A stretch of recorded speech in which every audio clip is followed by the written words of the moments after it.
All right, your friends at ESPN, Ryan, have ranked the top 10 teams for the next 3 years. This is what we talk about in the summer. Number 10 is Florida State Seminoles, and you got the Vols at 9. James Franklin and Penn State at 8. Clemson, the Taters, checking at number 7, and then you've got 6 with SC, 5 is LSU, 4 Michigan, 3 Ohio State, 2 Alabama, and your Georgia Bulldogs are at number 1. Predicting the next 3 years is the way they're putting it. That's aggressive, work, I guess. Well, it's impossible work, right? You have no idea. It's really hard, yeah. I mean, that article probably didn't take long to do. Well, they definitely wrote a lot of words. I don't know.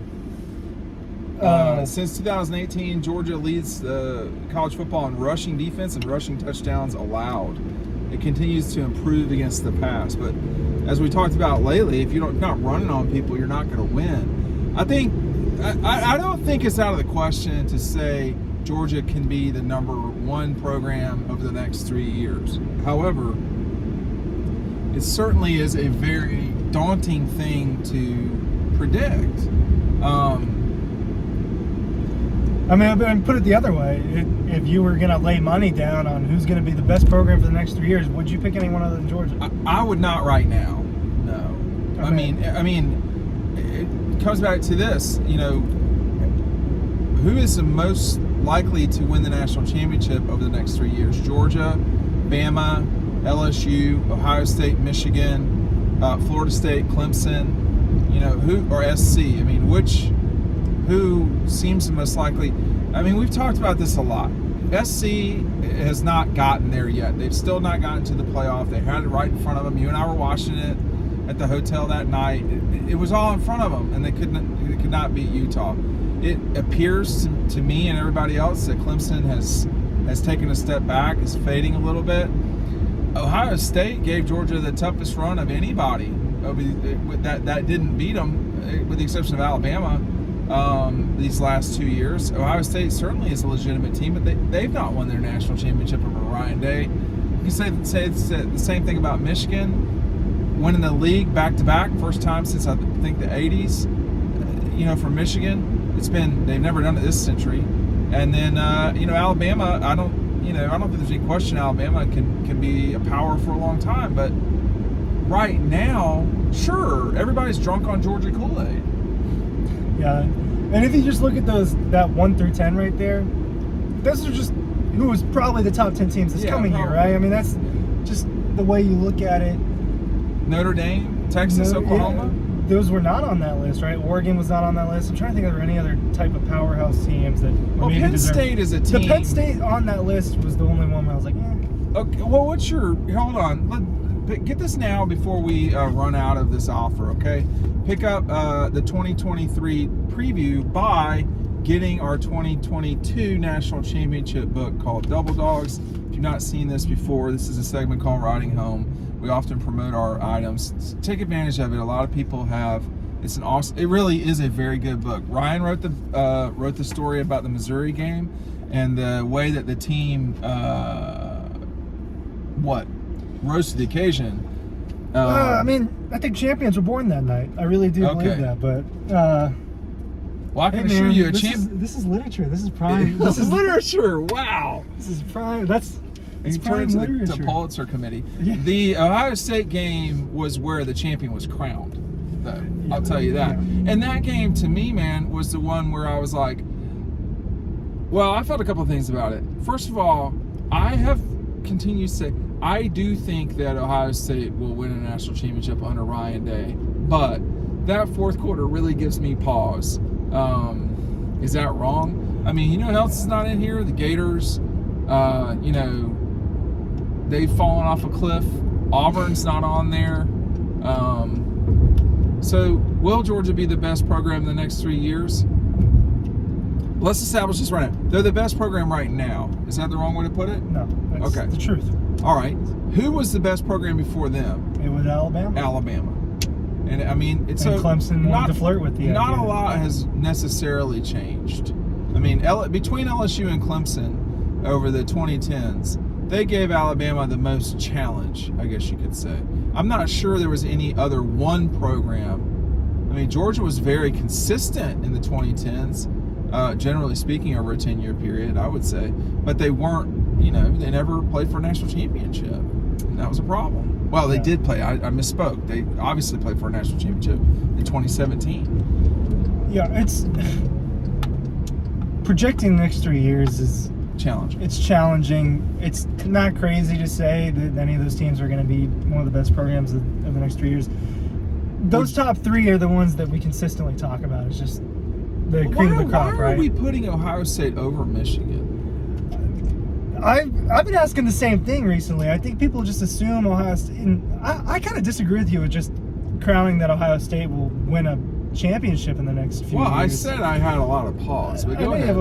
But they've had so much talent, and they've gotten close, never really, and now Michigan is rising as a program. Michigan's next step is, winning one of the semifinal games, right? That's kind of your next step for Michigan. They're the team that you look at in 2023 and say, hey, are you taking the next step? Michigan? That's the team with the most eyes on them for that purpose. But I think just crowning Ohio State as this top three is a little premature. Why are we doing that? I mean, Michigan was 15-0, or excuse me, 13-0 last year. They put up a lot of points. They win the Big Ten consistently, but the last 2 years they have not done those two things. No, Michigan. Why don't we? Oh, you're saying why do we put Ohio State over? Yeah. But I mean, the fact of the matter is, over a 2-year period of time, Michigan's won their league twice. They've beaten Ohio State twice, and if I'm not mistaken, they have a better overall record than Ohio State by a game. So they were better the last 2 years, and then heading into 2023, I feel more comfortable about Michigan. Yeah, I agree. I feel more comfortable that Michigan is a playoff team rather than Ohio State. I could be proven wrong. What about Tennessee? I mean, Tennessee. I think they take a dip this year. I really do. But I get the hype of the future being really good. I understand. And once, this is year 3 for Heupel. This is his 3rd season at Tennessee. He's now established. He's a capable. His culture. He's getting his guys in. They've got a 5-star quarterback that's probably going to play a little bit this year. I'd be surprised if he doesn't get on the field at some point. I'll tell you this, though, man. Everybody's got a 5-star quarterback, and not all 5-star quarterbacks are good. And once you get into this league or X, we've seen 5-star guys at Clemson fail. We've seen them fail at Georgia. We've seen them fail at, help me out. I mean, I don't know if they've failed at Alabama, but they've, it's not worked out at Alabama for 5-star guys. It hasn't worked out for. We've not seen them fail for Lincoln Riley. No. They definitely worked for Lincoln Riley. No. They have. Spencer Rattler's still an okay, open that's case. A good example. That's an open case. That one didn't. I don't know if it's a 5-star he's guy only or not. half responsible for him. But there have been a lot of 5-stars that haven't been good. I think of Shea Patterson, the year that Jacob Eason, neither of them were exceptional college quarterbacks. They were both good. Georgia's the best program right now. And if they do this, if they keep doing it this way, it's not going to change. Now, see, that's the problem. Now, like before that, did Alabama change anything? And all of a sudden, Georgia, did anything change with Alabama? Staff changes. The staff changed. And the change was that everything that Nick was concerned about turned out to happen. And it was that the program that should have been winning in more than they were, Georgia, got a coach that was effective at winning football games, winning the right football games, losing the right football games, with the exception of a couple of the national championship in 2017. And then, they've got someone frothing at the mouth to be at Georgia and probably not leave Georgia. I think that's the one difference. Because when you look at Ryan Day, I think will be at Ohio State for a while, Kirby at Georgia for a while. After that, I guess Lincoln Riley will be at SC for a while. I don't know how long Dabo's going to be at Clemson, to be honest with you. James Franklin at Penn State probably will be there a while. No one's knocking the door down for that guy. And who would be a better fit for him? I mean, Penn State's okay with going 10-2 because that guy ain't going to do anything more than that. So I think what happened to Alabama was that Georgia. What happened to Alabama was Georgia. And as good as Alabama's been through the decades, and they have been exceptional through the decades, we're seeing what should have been happening at least maybe once a decade over the last 3 finally happening. And it's not out of the question at all that Georgia has at least as good a run as Alabama had from 9 to 20. I don't think it's out of the question at all, personally. No, I think that means 4 more saying national it's titles. Likely is stupid. But I think that you think it's stupid to say it's likely? It's to say it's likely that they're going to win 4 more national titles. In likely is a heavy word. That's a strong word for Yeah. that. I don't think they're done winning. I don't This is not their. If Georgia doesn't win another national championship in the next few years, or let's say next 5, if Georgia does not win another one in the next 5, something wrong happened. I mean, something changed because they're too good. They've got too many good players. Kirby consistently gets smart people on his staff, and as long as he wants it, right? I think it all starts with Kirby wanting it, and as long as he's got that motor, you think they're going to be successful. But see, the thing, let me just say this. I know we're going long here, but what Kirby did at Georgia is the same thing that Dabo did at Clemson.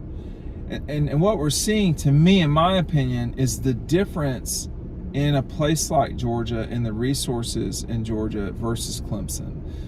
Very few places have the resources that Georgia has. And what I mean by that is not just they'll pay, all that. It's the people around and the power of the institution in the state.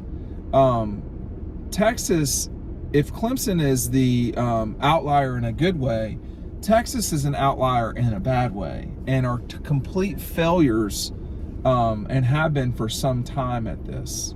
I mean, I'm not making fun. I'm just saying what it is.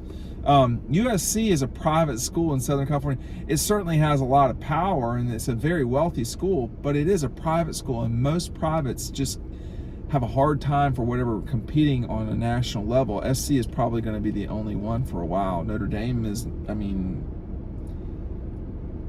what's the last real big game Notre Dame won? They beat Clemson when they were number 1 with DJ as their quarterback during COVID. And then when Trevor came back, they kind of rolled him out. I mean, I don't consider the South Carolina bowl game to be huge. No, of course not. Notre Dame loses a lot of big games, right? That's what you're going to find more if you're looking for that. The team we've not discussed in any way is LSU. I do think LSU is a lot like Georgia and a lot like Texas in that it's all right there. It's just a matter if you wake them up or not. You better, if they get going. Florida, I used to feel was that way. I'm not sure I feel the same way about Florida that I did when I was younger because I've seen too much failure there, and I know that the administration, the powers that be, the highest of high-level boosters are not as interested, I don't think, as Georgia, Bama, LSU are. And if they were, we wouldn't have seen the failure of the last decade at Florida. I mean, I don't know how else to describe it when you have 3 losing seasons in 10 years. University of Florida should never have a losing season. It just shouldn't happen. They're moving backwards. They did. They're moving backwards, I think. And I think they got a great class right now in recruiting, and that's great. Look, but they're facing what I think is probably another losing season. It this looks year. like it. That would be 4 in a row. That's 2. That'd be 3 in a row. That would be 3 in a row. But yeah, because that's 3 too many. That'd be 3. That should never happen there. I have too they much haven't respect fallen for that off. school. They haven't fallen off the face of the planet, but they continue to fall. I mean, just 3 years ago, they were a really good football team. They were good in 2020. During the COVID They year. were good in 2020. They were good in 2019. They were good in 2018. And they were not horrible in 16 and 15. They won the division when the division wasn't so hot. But, Florida State, you can't let Florida State pass you if you're Florida. That state, that's a problem. The other thing that's changed down there is all of the Florida schools the kids don't care if they play in state anymore. In fact, there's so much money sloshing around now in the open. It used to be not in the open. There's so much money sloshing around now that it doesn't matter if a guy wants to play at Virginia or, you know, wherever. He's just going to go play. Yeah, the sentiment of staying home That doesn't matter to a lot of people. Now, it may matter to some people, but it mattered to Stetson. Yeah, but look at a bunch of Georgia's star players the last couple of years. They're not from Georgia. No. And you think they love Georgia less? I mean, do you think that Matthew, who grew up in Texas, and you know, you think Matthew loves Georgia less than Darius Dewberry or, you know, or Rennie Curran? I mean, Matthew or TK, I mean, like, those guys all literally did it, and the love of the school, sometimes they get overdone, all that stuff, but you know, Brock Bowers is as much a Georgia Bulldog as David Pollock was. Exactly. He's from California. He's from California, and in wine country, no less. So the one Florida team that we didn't talk about at all in a lot of these conversations is Miami, a team that we probably thought was going to move forward. It just doesn't seem. They don't. It's really hard as a private to be successful in a big sport, and we're seeing that more and more now. I've been on the board of a private school. You don't get help from the state legislature in any way. Now, all these athletic departments will say, "Oh well, we don't have, you know, it's all private." Okay, well, whatever, man. I mean, but you know, they're not.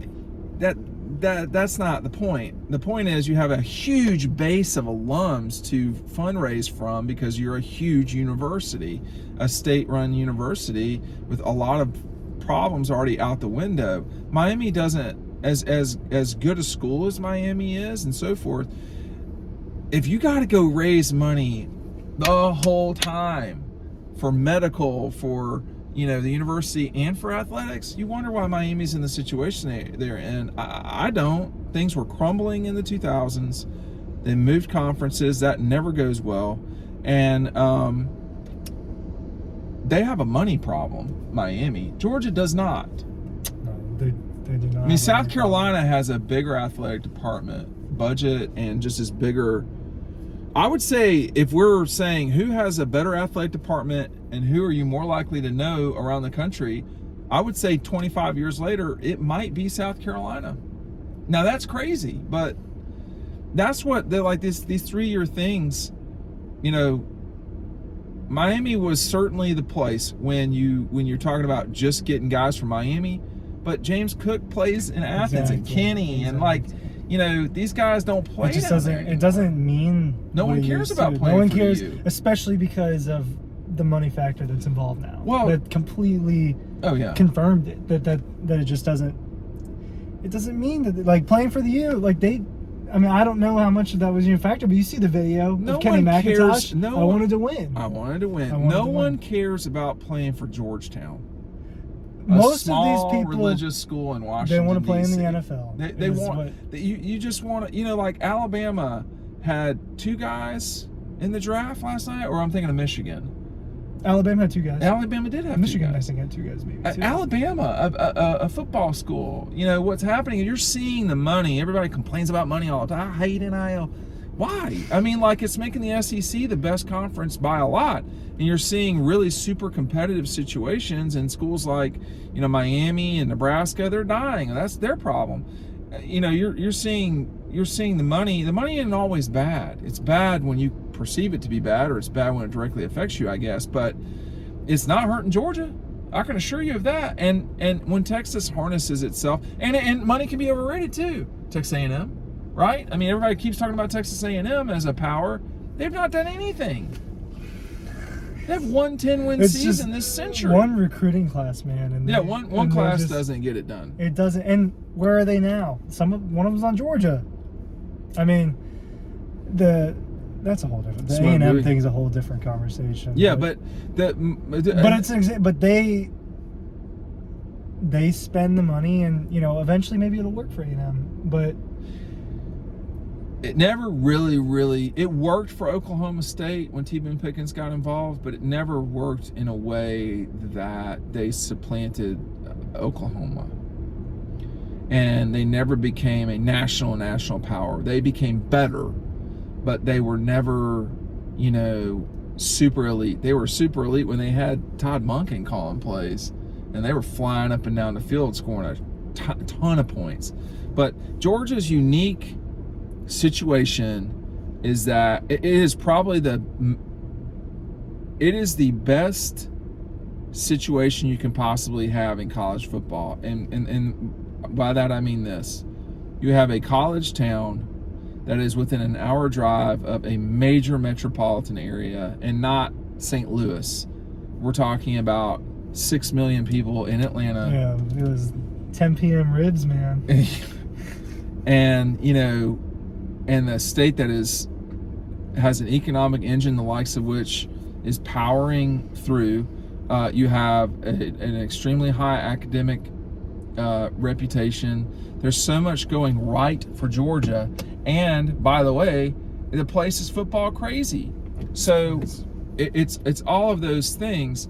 If North Carolina could ever get its act together, it would be a natural challenge to Georgia, but it's not, and it hasn't, and it probably never will. But LSU is similar to Georgia, but they don't have Atlanta. They have New Orleans, and I don't know that those two are quite the same thing at all. It's not the same. It's not the same thing at all. I mean, the number one tour industry in Atlanta is not tourism, and that's what it is in New Orleans. No, this Georgia has a setup that's hard to beat. They do. When you factor all those things it's in. better. It's a better setup than Alabama, and that's what Nick was worried about. It is a better setup. That's what Nick was and they've got the about. right guy in charge of the setup. The right guy makes the most. So that matters a lot. The culture that has been created here, I feel like culture maybe gets overused as a term to describe it, but it's the way you have to describe it in the situation. It's about Georgia. It isn't about just the individuals. And right. Look, all the places have their own culture and buying into a program and everything, but they've established something here that I think is built to last. Going back to the beginning of this, the 3-year projection, I'd say the same thing. That list is pretty valid. It makes sense right now. It makes sense right now with what we know right now, but we don't know if another Georgia's just going to pop up out of nowhere like LSU. It would have to be LSU. It makes sense. I think I have more faith in USC than you do. I think that USC is going to be a powerhouse. They should be. I think they're going to be a powerhouse. But I'm just saying, my only caveat with SC is, as much money as at SC, and there's not a lot of places that can compete with them on that firepower. Go look at their endowment. But they're going into a different conference. That's going to be challenging. So I can't remember SC's, but UCLA every single month, and once they do it twice a month, they travel. They have a 4-hour plane ride for a game. That's a lot. Georgia literally never has that. Because now the furthest trip's Oklahoma now? I think it would still be Missouri. Is it still Missouri? I think, yeah. Because Missouri, I mean, I will type in Norman, Oklahoma here real quick. I'll do it. It is Norman, Oklahoma is 13 hours by car from Athens. Well, we'll call it 14. Borman, I called it. And then Columbia, Missouri is 12. So yes, Norman would be further. Somehow. I guess it's further west.